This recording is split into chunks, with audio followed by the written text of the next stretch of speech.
As usual ನಾವು ಬಾಗಲಕೋಟೆಯಲ್ಲಿ ಚೆನ್ನಾಗಿ ಮಾಡ್ತೀವಿ ಅಂದ್ಕೊಂಡಿದ್ವಿ. ಅಲ್ಲಿ ಸರಿಸುಮಾರು ಒಂದು 6,000-7,000ವರೆಗೂ ಮುನ್ನಡೆ ಕಾಯ್ಕೊಂಡಿದ್ದೀವಿ. ಈಗ ದಾವಣಗೆರೆಯಲ್ಲಿ ಯಾವ ಮತಪೆಟ್ಟಿಗೆಗಳು EVMಗಳು ಓಪನ್ ಆಗಿದ್ದಾವೆ ಅನ್ನೋದ್ರ ಮೇಲೆ ಡಿಪೆಂಡ್ ಆಗುತ್ತೆ. ಓಕೆ. ಸೊ ಅಲ್ಲೂ ಒಂದು 2,700 ಆ ಥರ ಲೀಡ್ BJPಗೆ ಇದೆ ಅಂತ ಗೊತ್ತಾಗುತ್ತೆ. ಐ ಥಿಂಕ್ ಈಗ ನಮ್ಮ ವರಿ ಇದ್ದಿದ್ದು ಈ SDPI ಕ್ಯಾಂಡಿಡೇಟ್ ಎಷ್ಟು ತೊಗೊತಾನೆ ಅಂತ. ಸೊ ಇಲ್ಲಿವರೆಗೂ ಏನು ದೊಡ್ಡ ಮಟ್ಟದ ಏನು ತೊಗೊಂಡಿಲ್ಲ, ಒಂದು 900, 800, 900 ತೊಗೊಂಡಿದ್ದಾರೆ. ಸೊ ನನ್ನ ಪ್ರಕಾರ ಇವೆಲ್ಲ ಈ ನಾನ್ ಮೈನಾರಿಟಿ ಬೆಲ್ಟ್ ಓಪನ್ ಆಗಿದ್ದಾವೆ ಅಂತ ಅನಿಸುತ್ತೆ. Very neutral candidate. ದಾವಣಗೆರೆಯಲ್ಲಿರುವಷ್ಟು ಗೊಂದಲಗಳು ಬಾಗಲಕೋಟೆಯಲ್ಲಿ ಇರಲಿಲ್ಲ. ಅಂದರೆ ಗೊಂದಲಗಳು ಇದೆ ಅಂತ ಕಾಂಗ್ರೆಸ್ ಒಪ್ಕೊಂಡಂಗೆ ಆಯಿತು. ದಾವಣಗೆರೆಯಲ್ಲಿ ಇತ್ತು. ನಾನು ಹಿಪೋಕ್ರೇಟ್ ಆಗ್ತೀನಿ, ಇಲ್ಲ ಅಂತ ಹೇಳಿದ್ರೆ ಹಿಪೋಕ್ರೇಟ್ ಆಗ್ತೀನಿ. ಗೊಂದಲಗಳಿತ್ತು. ಗೊಂದಲಗಳಿಲ್ಲದೆ ಇದ್ರೇನು ಅಲ್ಲೂ ನೀವು ಇನ್ನು ಒಂದು 10-12 ಸಾವಿರ ಲೀಡ್ ಕಾಣಿಸ್ತಾ ಇತ್ತು. ಆದರೆ ಕಾಣಿಸ್ತಾ ಇಲ್ಲ. ಈಗ ನೋಡಿದ್ರೆ ಒಂದು 3-4 ಸಾವಿರದ ಲೀಡ್ ಅವ್ರ ಹತ್ರ ಇದೆ. ಬಟ್ ನನಗೆ ಒಂದು ಪಾಸಿಟಿವ್ ಆಗಿ ನನಗೇನು ಅನಿಸ್ತಾ ಇದೆ ಅಂದರೆ, ಈ SDPI was supposed to get 20,000 votes ಆ ಥರ. SDPIನ ಒಂದು 7, 8, 9 ಸಾವಿರವರೆಗೂ ನಾವು ಲಿಮಿಟ್ ಮಾಡಿದ್ರೆ still I am sure that even in ದಾವಣಗೆರೆಯಲ್ಲೂ ನಾವು ಒಂದು 5,000-7,000 ಮೆಜಾರಿಟಿಯಲ್ಲಿ ಗೆಲ್ತೀವಿ ಅನ್ನೋ ಕಾನ್ಫಿಡೆನ್ಸ್ ನನಗೆ.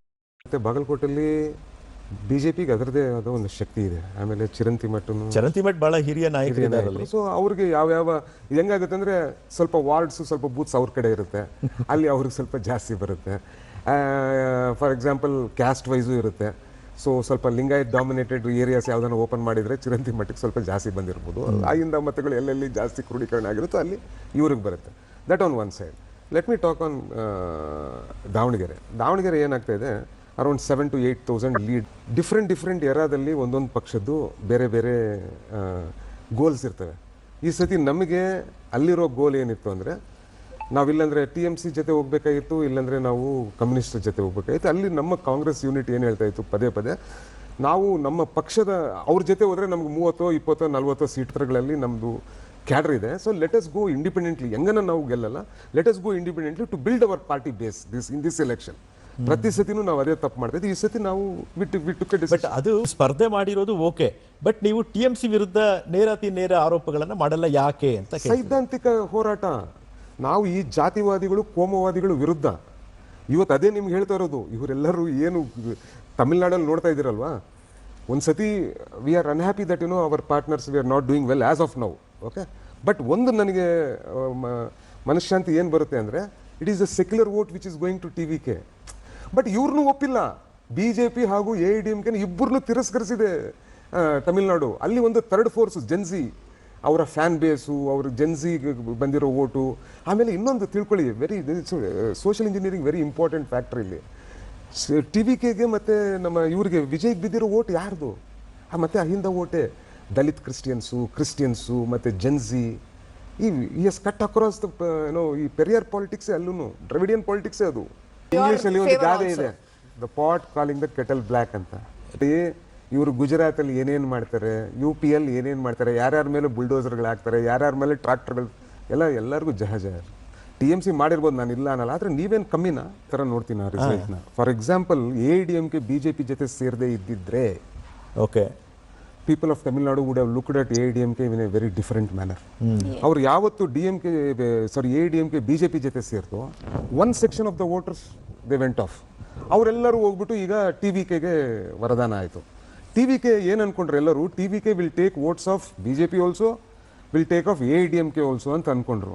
ಇವಾಗ ಇದನ್ನ ನೋಡ್ತಾ ಇದ್ರೆ ಮೋರರ್ಲೆಸ್ DMK ವೋಟ್ಸ್ ಜಾಸ್ತಿ ತೊಗೊಂಡಂಗೆ ಕಾಣಿಸ್ತು. ಈಗ ಐಡಿಯಾಲಜಿ ಹೆಂಗೆ ಫಾರ್ಮ್ ಆಗುತ್ತೆ ಅಂದರೆ, ಇವರು ಹೇಳಿದ್ರು ಸೆಕ್ಯುಲರಿಸಮು, ವೆಸ್ಟರ್ನ್ ಸೆಕ್ಯುಲರಿಸಮು ಅಂತ. ಭಾಳ clear. Nehru was a visionary. What is the difference between western secularism and Nehruvian secularism?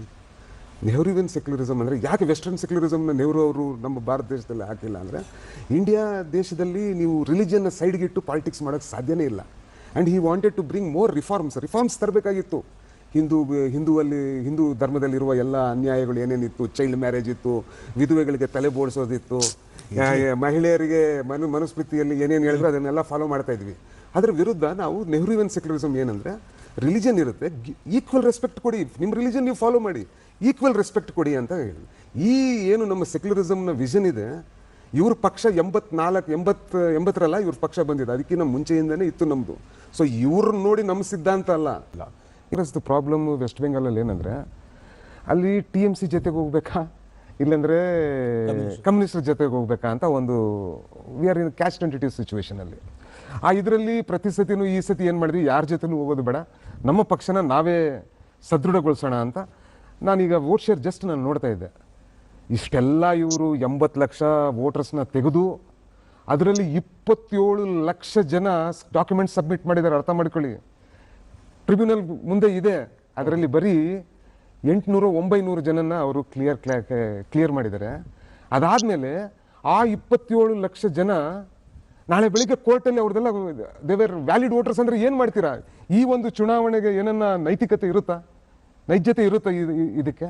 ಅದರಲ್ಲಿ ಒಂದು 70 ಜನ ಅವ್ರಿಗೆ ವೋಟ್ ಇಲ್ಲ, ಆದರೆ ಚುನಾವಣಾ ಕೆಲಸ ಮಾಡ್ತಾವ್ರೆ ಆ್ಯಸ್ ಎಲೆಕ್ಟ್ರಲ್ ಆಫೀಸರ್ಸ್ ಎಲ್ಲ. ಸೊ ಇವೆಲ್ಲ ನೋಡಿದಾಗ it is A systematic plan. ಇವರ ಜನರಲ್ ಸೆಕ್ರೆಟರಿ ಸಂತೋಷ್ ಅವ್ರ ಮೊನ್ನೆ ಏನು ಹೇಳ್ತಾರೆ ಗೊತ್ತಾ, ಇದು ಒಂದು ಕಲ್ಚರಲ್ ಸ್ಟ್ರಗಲ್ ಅಂದರೆ ರವೀಂದ್ರನಾಥ್ ಟ್ಯಾಗೋರ್ ಹುಟ್ಟಿದ ಲ್ಯಾಂಡು, ಜನಗಣಮನ ನಮಗೆ ಕೊಟ್ಟಿರೋ ಲ್ಯಾಂಡು, ವೆಸ್ಟ್ ಬೆಂಗಾಲ್ ನಮ್ಮ ಇಂಡಿಯನ್ ಕಲ್ಚರ್ ಅಲ್ವಾ? ಯಾರ ಮೇಲೆ ನಿಮ್ಮ ಹೋರಾಟ, ಯಾವ ಕಲ್ಚರ್ ಮೇಲೆ ನಿಮ್ಮ ಹೋರಾಟ? ಏನು ಹೇಳ್ತಾ ಇದ್ದೀನಿ, ಇದೊಂದು ಏನು ಮಾಡ್ತಾ ಇದ್ದಾರಲ್ವಾ, ಇದು SIR ಎಫೆಕ್ಟ್ ಇದು. ಆಮೇಲೆ 2,40,000 CASF ಜವಾನ್ ಅಂದರೆ ಪ್ರತಿ 100 ಓಟಕ್ಕೂ ಒಬ್ಬ ಜವಾನ್ ಗನ್ ಇಟ್ಕೊಂಡು. ಡಿನಾಮಿನೇಟರ್ ಕಡಿಮೆ ಆಗಿದೆ ನಟರಾಜ್ ಅವರೇ, ಥಿಂಕ್ ಮಾಡಿ. ಡಿನಾಮಿನೇಟರ್ ಕಡಿಮೆ ಆಗಿದೆ. ಮುಂಚೆ 100 ಓಟ್ ಇತ್ತು, ಅದನ್ನು ಒಂದು 14% ಕಡಿಮೆ ಮಾಡಿದ್ದಾರೆ. 86 ಆಯಿತು. 86 ಮೇಲೆ ಹಾಕಿರೋ votes definitely it will be 94. Normally ಎಷ್ಟಾಗ್ತಾ ಇತ್ತು? 81, 82, 83% ಆಗೇ ಆಗುತ್ತೆ. ಈ 82, 83 ಆಗೇ ಆಗುತ್ತೆ ಅಲ್ಲೆಲ್ಲ. ಈ 14% ನೀವು ಕಟ್ ಮಾಡಿದಿರಲ್ವಾ ಬೇಸ್ ಓಟಿಂದ, ಡಿನಾಮಿನೇಟರ್ ಕಟ್ ಮಾಡಿದ್ಮೇಲೆ ಏನಾಗುತ್ತೆ? 83%, 92% ತೋರಿಸುತ್ತೆ. SIR ಇಂದ ನೀವೇನು ವ್ಯಾಲಿಡ್ ವೋಟರ್ಸ್ ನೀವು ಚುನಾವಣೆ ಪ್ರಕ್ರಿಯೆಯಿಂದ ಹೊರಗೆ ಹಾಕಿದ್ದಾರೆ. BJP ಒಂದು ಅರ್ಥ ಮಾಡ್ಕೋಬೇಕು ನಟರಾಜ್ ಅವರೇ, the clock with is 12 will come to 6. ನಾಳೆ ಬೆಳಿಗ್ಗೆ ನೀವು ಅಪೋಸಿಷನ್ ಕೂರ್ತೀರಾ, ಬೇರೆ ಪಕ್ಷಗಳ ಅಧಿಕಾರಕ್ಕೆ ಬಂದಮೇಲೆ ಭಾಳಷ್ಟು SIRಗಳು ಮಾಡ್ಬೋದು ನಾವು.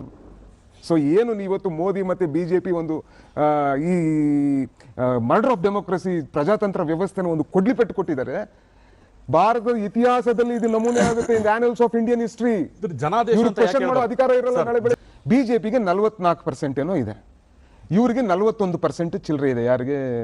ಮಮತಾಗೆ. ಏನನ್ನ ಕಾಂಗ್ರೆಸ್ಗೆ 3 ವೋಟ್ ಶೇರ್ ಇದೆ. ಕಾಂಗ್ರೆಸ್ ಜೊತೆ ಸೇರಿದ್ರು ಮಮತಾಗೆ ಇವತ್ತು ಆಗೋಗ್ ಸ್ಥಿತಿ ಬರ್ತಾ ಇರಲಿಲ್ಲ. ಈ ಏನು ಒನ್ ಅಪ್ಮೆನ್ಶಿಪ್, ನಾನೇ ಅಂತ ಏನು ಮಮತಾ ಬೆನರ್ಜಿಯ ತಲೆಯಲ್ಲಿ ಕೂತ್ಕೊಂಡಿತ್ತು, ಇವತ್ತೇನ ಕಾಂಗ್ರೆಸ್ ಜೊತೆ ಸೇರಿದ್ರೂ ಈ ಕತೆ ಬರ್ತಾ ಇರಲಿಲ್ಲ. 93, 140 ಆಗೋದು. Because the difference between Mamata ಮತ್ತೆ BJP ಬಂದ್ಬಿಟ್ಟು ಕೇವಲ 3%. ನಾವು ಹಿಂದೂಗಳು ಓಟು SIR ಅಲ್ಲಿ ಹೋಗಿದೆ ಅಂತ ಹೇಳ್ತಾರೆ. ಆ ಹಿಂದೂಗಳಲ್ಲಿ ಯಾರು ಓಟ್ ಹೋಗಿರುತ್ತೆ SIR ಅಲ್ಲಿ? ಅಲ್ಲ, ನಾನು ಹೇಳಿದಿಲ್ಲಿ ನಿಮಗೆ ಮೇದಿನಿಪುರ ಅಂತ ಏರಿಯಾ ಕೇಳಿದ್ರಲ್ಲ, ನಿಮಗೆ ಇಲ್ಲಿರುವಂತವರೆಲ್ಲ ಆದಿವಾಸಿಗಳು, ಗಿರಿಜನರು, ಈ ರೀತಿಯಾದಂತ ಪ್ರದೇಶ. ಈ ಮಾಲ್ಡಾದಲ್ಲೂ ಕೂಡ ಹಾಗೆ ಅವ್ರ ಓಟುಗಳೇ ಹೋಗಿರುತ್ತೆ. ಜನ ಬೆಂಬಲ, ಅಭೂತಪೂರ್ವ ಜನ ಬೆಂಬಲ ಇವ್ರಿಗೇನಿಲ್ಲ. ಈಗ SIR 27 ಲಕ್ಷ ಒಳಗೆ ಬಂದ್ರೆ, ನಾನು ಇಲ್ಲಿ ಕುತ್ಕೊಂಡು ವೆಸ್ಟ್ ಬೆಂಗಾಲ್ ಎಲೆಕ್ಷನ್ ಬಗ್ಗೆ ಮಾತಾಡುವಾಗ ನಾನೇನು ನನ್ನ ಪಕ್ಷದ ಬಗ್ಗೆ ಮಾತಾಡ್ತಾ ಇದ್ದೀನಿ? ನಾನು TMCಗಾಗಿರೋ ಅನ್ಯಾಯದ ಬಗ್ಗೆ ಮಾತಾಡ್ತಾ ಇದ್ದೀನಿ. ನನಗೆ ಬಂದಿರೋದು ಬರೀ 3.1% ವೋಟ್ ಅಷ್ಟೇ. ಸೊ ನಾನೇನು ನನ್ನ ಪಕ್ಷಕ್ಕಾಗಿ ನಾನೇನು ಡಂಗೂರ ಏನು ಬಾರಿಸ್ತಾ ಇಲ್ಲ, ಯಾವ ಲೀಡರ್ ಬಗ್ಗೆನೂ ಬಾರಿಸ್ತಾ ಇಲ್ಲ. ಪ್ರಜಾತಂತ್ರದ ವ್ಯವಸ್ಥೆನ ಪ್ರತಿಯೊಂದು ಜನ್ರೇಷನ್ ನಾವು ಅದನ್ನು ಸೇವ್ ಮಾಡಬೇಕಲ್ಲ. ನಾಳೆ ಬೆಳಗ್ಗೆ ಇನ್ನೊಂದು 20 ವರ್ಷ ಆದಮೇಲೆ ಇನ್ನೊಂದು ಸರ್ಕಾರ ಬರುತ್ತಪ್ಪ, ಅವರು SIR ಮಾಡಿಬಿಟ್ಟು ಇನ್ನೊಬ್ಬರನ್ನ ಹೊರಗೆ ಹಾಕುತ್ತೆ. ಪ್ರತಿಯೊಬ್ಬರು ಹಿಂಗೆ ಹೊರಗೆ ಹಾಕೋವಾಗ ಮುಂದಿನ ಪೀಳಿಗೆ ನಮಗೆ ಕ್ವಶನ್ ಮಾಡಲ್ವಾ ನಟರಾಜ್ ಅವರೇ? ನೀವೆಲ್ಲ ಇದ್ರಿ, ಕತೆ ಕಾಯ್ತಾ ಇದ್ರ ನೀವೆಲ್ಲ. ಪ್ರಜಾತಂತ್ರದ ವ್ಯವಸ್ಥೆ ಕಗ್ಗೊಲೆ ಆಯಿತು. 27 ಲಕ್ಷ ವೋಟರ್ಸ್ನ ನೀವು ಹೊರಗಡೆ ಇಟ್ರಿ, ಅವರು ಭಾರತೀಯರಲ್ವಾ? ಇವತ್ತು ಭಾರತ ದೇಶದಲ್ಲಿ ಸರಿಸುಮಾರು 8ರಿಂದ 9 ಕೋಟಿ ಜನಕ್ಕೆ SIR ಇಂದ ನೀವು ಹೊರಗಿಟ್ರೆ, ಆ 9 ಕೋಟಿ ಜನ ನಮ್ಮ ದೇಶದಲ್ಲೇ ಇರ್ತಾರಲ್ವಾ? So what is the stand of those 9 crore Indians? ನೀವು ಅವನಿಗೆ ವೋಟ್ ಕೊಡಲ್ಲ, ಅವನು ಈ ಚುನಾವಣೆ ಪ್ರಕ್ರಿಯೆಯಲ್ಲಿ ಇಲ್ಲ, ಮೇನ್ ಸ್ಟ್ರೀಮ್ ಅಲ್ಲಿ ಇಲ್ಲ, ಅವನ ಓಟಿಗೆ ಬೆಲೆ ಇಲ್ಲ. ಯೂನಿವರ್ಸಲ್ ಅಡಲ್ಟ್ ಫ್ರಾಂಚೈಸ್ ಅಂತ ಏನು ತಂದಿದ್ದೀವಿ ಕಾನ್ಸ್ಟಿಟ್ಯೂಷನ್, ಅದಕ್ಕೆ ಬೆಲೆ ಇಲ್ಲ. ಇದಕ್ಕೆಲ್ಲ ಕಾರಣಭೂತರು ಇವರೇ ಅಲ್ವಾ? ನಾಳೆ ಆ 9 ಕೋಟಿ ಜನ ರೋಡ್ಗೆ ಬಂದ್ರೆ ಯಾರು ಕಾರಣಭೂತರು? ಇವತ್ತು 77 ಲಕ್ಷ ಜನ ಯಾರಿಗೆ ನೀವು ಓಟ್ ಕೊಟ್ಟಿಲ್ಲ, ಇದೆಲ್ಲ ಆಗುತ್ತಪ್ಪ, ಯಾರೋ ಮುಖ್ಯಮಂತ್ರಿ ಆಗ್ತಾರೋ. 27 ಲಕ್ಷ ಜನ ನನಗೆ ಓಟೇ ಕೊಟ್ಟಿಲ್ಲಲ್ಲ ಕಣಯ್ಯ ಅಂತ ತಗೊಂಡ್ ಬಂದ್ಬಿಟ್ಟು ನಿನ್ನ ವೋಟರ್ ID ಎಲ್ಲ ತಂದ್ಬಿಟ್ಟು ಬೀದಿಗಿಳಿದ್ರೆ ಏನಿರುತ್ತೆ? ಈ ಚುನಾವಣೆಗೆ ಏನಾರ ವ್ಯಾಲ್ಯೂ ಇರುತ್ತಾ ಹೇಳಿ? ಈ ಚುನಾವಣೆಗೆ ವ್ಯಾಲ್ಯೂ ಇರುತ್ತಾ? BJP ಒಂದು 3 ಲಕ್ಷನೋ 4 ಲಕ್ಷನೋ 5 ಲಕ್ಷ ಓಟಿಂದ ಗೆದ್ದು 27 ಲಕ್ಷ ಜನ ಹ್ಯಾವ್ ಸಬ್ಮಿಟೆಡ್ ಡಾಕ್ಯುಮೆಂಟ್ ಟ್ರಿಬ್ಯುನಲ್. ಅದನ್ನ you are not taken decision. only 1000 people you have taken decision. ಅಕ್ರಮ ವಲಸಿಗರು ಕಡಿಮೆ ಇದೆ ಸರ್. ಅಕ್ರಮ ವಲಸಿಗರಿಗೆ ಹೆಂಗಪ್ಪ ನೀವು ಆಯ್ತು, ಅಕ್ರಮ ವಲಸಿಗರಿಗೆ ಆಧಾರ್ ಕಾರ್ಡ್ ಹೆಂಗ್ ಕೊಟ್ರಿ, ಅಕ್ರಮ ವಲಸಿಗರಿಗೆ ಪಾಸ್ಪೋರ್ಟ್ ಹೆಂಗ್ ಕೊಟ್ರಿ, ಅಕ್ರಮ ವಲಸಿಗರನ್ನ ನೀವು ಇಷ್ಟು ವರ್ಷದಿಂದ BSF ನಲ್ಲೆಲ್ಲ ಇರ್ತಾರೆ ಹೆಂಗ್ ಒಳಗ್ ಬರೋಕ್ ಬಿಟ್ರಿ ಹೇಳಿ. ಕೇಳಿ, ನಿಮ್ದು ಒಂದು ಮಾತಾಡ್ಲಿಕ್ಕೆ ಅವಕಾಶ ನಾವು ಜಾಸ್ತಿ ಕೇರಳ ಬಗ್ಗೆನೂ ಮಾತಾಡ್ಬೇಕು. ಹೌದು, ಕೇರಳ ಬಗ್ಗೆ ಮಾತಾಡೋದೇ ಇಲ್ಲ. ಎಲ್ಲಿ ಕಾಂಗ್ರೆಸ್ ಗೆದ್ದಿದೆಯೋ ಅಲ್ಲಿ ಮಾತಾಡೋದೇ ಇಲ್ಲ. ರಾಷ್ಟ್ರೀಯತೆ ಅಂದ್ರೆ ಯಾವ ರಾಷ್ಟ್ರ ಅಂದ್ರೆ ಏನ್ರಿ? ರಾಷ್ಟ್ರ ಅಂದ್ರೆ ಬರೀ ಹಿಂದೂಗಳ ರಾಷ್ಟ್ರ ಅಂದ್ರೆ? ರಾಷ್ಟ್ರ ಅಂದ್ರೆ ಹಿಂದೂಗಳು, ಮುಸಲ್ಮಾನರು, ಜೈನರು, ಬೌದ್ಧರು, ಕ್ರೈಸ್ತರು ಎಲ್ಲರೂ ರಾಷ್ಟ್ರ ಅಂದ್ರೆ. ದೇಶ ಅಂದ್ರೆ ಏನು? ಬರೀ ಹಿಂದೂಗಳ ದೇಶ ಅಂದ್ರೆ ಎಲ್ಲರೂ. ನಾನು ಹಿಂದೂ ಅಲ್ವಾ, ಇವ್ರು ಹಿಂದೂ ಅಲ್ವಾ, ಇವ್ರು ಹಿಂದೂ ಅಲ್ವಾ, ನಾನು BJPಯಲ್ಲಿ ಇದ್ದೀನ? ಸೊ ಬರೀ ಹಿಂದೂ ಅಂದ್ರೆ ಮಾತ್ರ ರಾಷ್ಟ್ರ ಅಲ್ಲ, ಈ ದೇಶ ಎಲ್ಲರ ರಾಷ್ಟ್ರ. ಅದು ರಾಷ್ಟ್ರೀಯತೆ ಎಲ್ಲರ ಪರವಾಗಿರ್ಬೇಕು. ದೇಶದ ಪರ ಅಂದ್ರೆ ಏನು? ದೇಶದ ಜನರ ಪರ ಇರಬೇಕು. ಅಂದ್ರೆ ದೇಶದ ಹಿಂದೂ ಪರ ಇರಬೇಕು, ಮುಸಲ್ಮಾನ್ ಪರ ಇರಬೇಕು, ಕ್ರೈಸ್ತರ ಪರ ಇರಬೇಕು. ನೀವು ಬರೀ ಒಂದ್ ಸೆಕ್ಷನ್ ಆಫ್ ಹಿಂದೂ ಪರ ಇದ್ಬಿಟ್ಟು ನಾನು ರಾಷ್ಟ್ರೀಯತೆ ಅಂದ್ರೆ ಅದು ರಾಷ್ಟ್ರೀಯತೆ ಅಂತಾರ? ರಾಷ್ಟ್ರೀಯತೆ ಅಂದ್ರೆ ಇನ್ಕ್ಲೂಸಿವ್ ಪಾಲಿಟಿಕ್ಸ್ ಮಾಡಬೇಕು. ಬರೀ ಹಿಂದೂ, ಈಗ ನಾನು ಹಿಂದೂ ಅಲ್ವಾ, ಸಿದ್ದರಾಮಯ್ಯ ಹಿಂದೂ ಅಲ್ವಾ, ರಾಹುಲ್ ಗಾಂಧಿ ಹಿಂದೂ ಅಲ್ವಾ? ಸೊ ನೀವು ನನ್ನ ವಿರುದ್ಧ ಇದ್ರೆ ನಿನ್ ಯಾವ ಸೀಮೆ ರಾಷ್ಟ್ರೀಯತೆ? ದೇಶమంటే మట్టి కాదు, ఈ దేశమంటే మనుషులు. దేశ ಅಂದ್ರೆ ಈ ದೇಶದ ಜನರು.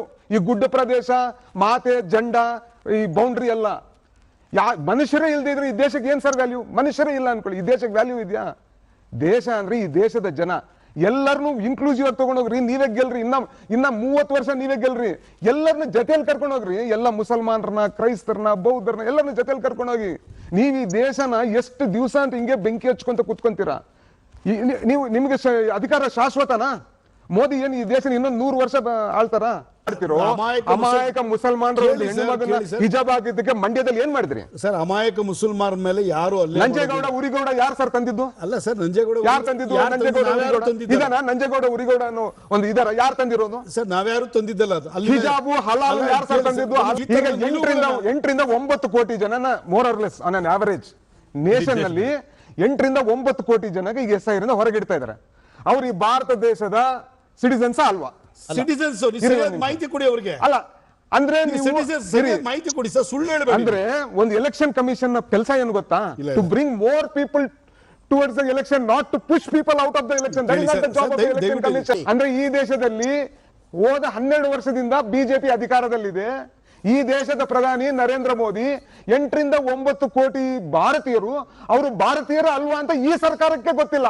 ಭಾರತೀಯರೇ ಈ ಸರ್ಕಾರಕ್ಕೆ ಗೊತ್ತಿಲ್ಲ. ಭಾರತೀಯರ ಮೇಲೆ ಅವ್ರಿಗೆ ಯಾಕೆ SIR ಅಲ್ಲಿ ನೀವು ಅವ್ರನ್ನ ಹೊರಗೆ ಹಾಕ್ತಾ ಇದ್ರಿ? ಕಾಂಗ್ರೆಸ್ ಪಾರ್ಟಿ ಇಂಟ್ರೋಸ್ಪೆಕ್ಟ್ ಮಾಡ್ಕೋಬೇಕು. ನಾವು ಅಲಿಯನ್ಸಸ್ ಆಕ್ಚುಲಿ ನಿಮ್ಗೆ ಹೇಳ್ಬೇಕಂದ್ರೆ TVK asked alliance with us. TVK starting ಅಲ್ಲಿ there was a possibility of ತೋರಿಸಿತ್ತು ಇತ್ತು. ಆದ್ರೆ ನಮ್ದು ಹೆಂಗಂದ್ರೆ ಕ್ಯಾಸ್ಟ್ ಟೆಂಟೇಟಿವ್ ಸಿಚುವೇಶನ್, DMK ಗುರುತಿಸಲಿಕ್ಕೆ ವಿಫಲ ಆದ್ರು. ಅದೊಂದು. ನೆಕ್ಸ್ಟ್ ಏನಂದ್ರೆ ವೆಸ್ಟ್ ಬೆಂಗಾಲ್ ಅಲ್ಲಿ ಈಗ 294 ಕಾನ್ಸ್ಟಿಟ್ಯೂನ್ಸಿಲೂ ನಿಂತಿದ್ದೀವಿ, 3 ಪಾಯಿಂಟ್ ಸಮಥಿಂಗ್. ಅದನ್ನು ನಾವು ನಿಯರ್ಲಿ 9 ರಿಂದ 10% ತಗೊಂಡೋಗೋ ಒಂದು ಲಕ್ಷಣ. ಕೇರಳದಲ್ಲಿ ಗೆದ್ದಿದ್ದೀವಿ. ಅದೇ ರೀತಿ ತಮಿಳ್ನಾಡಲ್ಲಿ ನಾವು we have gone down. Assam also we have to introspect, no doubt.